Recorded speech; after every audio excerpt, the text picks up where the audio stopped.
सपा के गढ़ में बीजेपी उतारेगी मुस्लिम प्रत्याशी, उपचुनाव के लिए तैयार किया गया ब्रह्मास्त्र। जी हां, नमस्कार साथियों, आप देख रहे हैं हमारे YouTube channel Avnish official 8887। Channel पर यदि आप नए हो तो चैनल को जरूर सब्सक्राइब करें, वीडियो को लाइक और शेयर करें।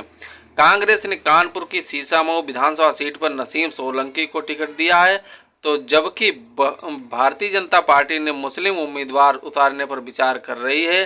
बीजेपी के लिए सीट जीतना चुनौती भी है ये सीट। इतना ही नहीं, उत्तर प्रदेश में जल्द ही विधानसभा उपचुनाव की तारीखों का ऐलान हो सकता है। लोकसभा चुनाव में विपक्ष की बढ़त देख बीजेपी ने भी उपचुनाव के लिए कमर कस ली है। बीजेपी के लिए उपचुनाव में जीतना चुनौती और प्रतिष्ठा बनी हुई है। वहीं आपको बता दें, यूपी में कुल 10 सीटों पर उपचुनाव होना है, जिसमें कानपुर की सीसामऊ विधानसभा सीट भी शामिल है। वहीं इस सीट को जीतने के लिए सत्ता से लेकर विपक्ष तक सब तैयारी में लगे हुए हैं। वहीं इस सीट के दावेदारों की भीड़ पार्टी कार्यालय पर लग रही है। इतना ही नहीं, आपको बता दें कि इस सीट से सपा विधायक इरफान सोलंकी की पत्नी नसीम को लड़ाने का ऐलान कर दिया है। वहीं बीजेपी ने इस सीट पर उम्मीदवार के लिए लगातार मंथन कर रही है। इस सीट पर 40% मुस्लिम विधानसभा में महत्वपूर्ण भूमिका निभाते हैं।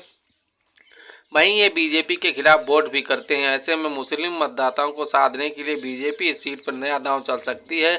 सियासी गलियारों में तेज हुई हलचल बता रही है कि बीजेपी इस सीट पर सपा के पटकनी देने के लिए मुस्लिम प्रत्याशी उतार सकती है।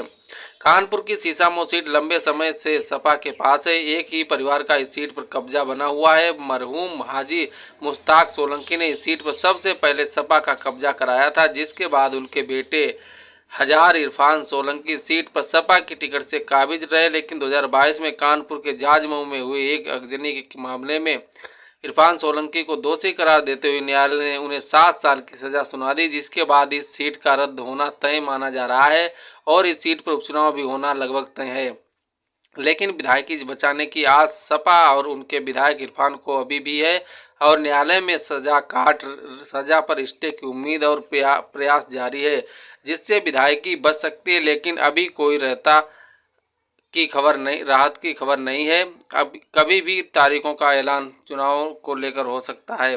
कानपुर में सियासी गलियारों में इस बात की चर्चा तेज है कि बीजेपी इस सीट को जीतने के लिए नई रणनीति तैयार कर रही है। हर बूथ पर कार्यकर्ताओं को निर्देश दे दिए गए हैं कि वो वहां पर रोज 2 घंटे का प्रवास करें। पार्टी सपा और मुस्लिम विधायक इरफान की पत्नी या किसी भी प्रत्याशी को इस सीट से हराने के लिए बीजेपी किसी मुस्लिम को भी उतार सकती है। इस सीट पर बीजेपी विधायक पंडित सुरेंद्र मैथानी ने बताया कि इस सीट पर टिकट के लिए कई दावेदार अपना अपना भाग्य आजमाना चाह रहे हैं, जिसमें मुस्लिम दावेदारों की भी भरमार है। सबका साथ सबका विकास का नारा देने वाली भाजपा रणनीति और समीकरण के अनुसार किसी भी वर्ग का प्रत्याशी मैदान में उतार सकती है। बस प्रत्याशी की छवि जनता के बीच सही होनी चाहिए। अगर मुस्लिम प्रत्याशी इस सीट के लिए सही होगा तो पार्टी मुस्लिम या हिंदू में कोई भेद नहीं करेगी और उसे टिकट दे देगी।